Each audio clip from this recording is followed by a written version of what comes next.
যত মহিলার আঙ্গুলে রিং পরানো তার চেয়ে বেশি পুরুষের হাটের মধ্যে রিং পরানো। Is it normal? Is it natural? এটা কোনো সিস্টেম না রে ভাই, যে আমার কাছে টাকা আছে আমি বুক চিরব সেখানে ঢুকাবো। এই হাটটাকে 70 বছর বাঁচার ক্ষমতা দিছিল, কিন্তু আমরা এটাকে নষ্ট করে ফেলছি, আমরা এটাকে অনিয়ম করে ফেলেছি। তো আমাদের এই জিনিসগুলো বুঝতে হবে। খাবারের ভঙ্গিমার যে কথাটা বলছিলাম, খাবারটা প্রথমে দেখতে হবে, তারপর খাবারটা টাচ করতে হবে। অনেকে আমরা সাহেব সেজে চামচ দিয়ে খাই, ভুল ভুল ভুল ভুল। আমি জোর দিয়ে বলতে চাই, খাবার হাত দিয়ে টাচ করবেন, কারণ যখনই আপনি খাবারে ভাতের দানা বা রুটি বা সবজি বা ফল আপনি হাত দিয়ে টাচ করবেন, এই হাতের নার্ভের মাধ্যমে ফিলিংসটা ব্রেনে চলে যাচ্ছে। আগে চোখ দেখে এক প্রকার হজমের রস রেডি করছিল, এখন যখন হাতে টাচ করলেন খাবারটা, এটা আরো ফাইন টিউনিং হয়ে গেল।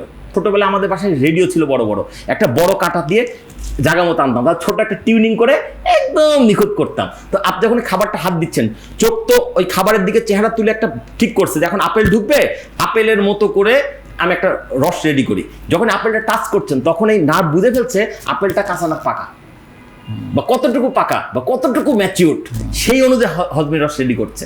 তারপর যখন আপনি আপেলটাকে বিসমিল্লাহ বলে মুখে দিচ্ছেন বা চিবাচ্ছেন, দাঁতে দাঁতে ঘর্ষণ লাগছে, ওই দাঁত ওইটাকে চাপতে কতটুকু শক্তি লাগছে, জোর লাগছে না কম লাগছে, এর ভিত্তিতে আবার কেমিক্যাল পরিবর্তিত। বুঝছেন ব্যাপারটা? কতগুলো ঘটনা আমরা কি এগুলো জানি না মানি?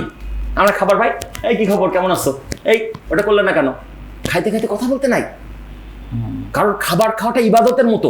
আচ্ছা, নামাজ পড়ার জন্য আপনি নিয়ত করে দাঁড়িয়েছেন, এমন সময় কেউ বেল দিল, আপনি কি অর্ধেক সূরা পড়ে গিয়ে দরজা খুলে আবার সে সূরা ধরবেন? তাহলে নামাজ হবে? খাবারটাও তো এরকম।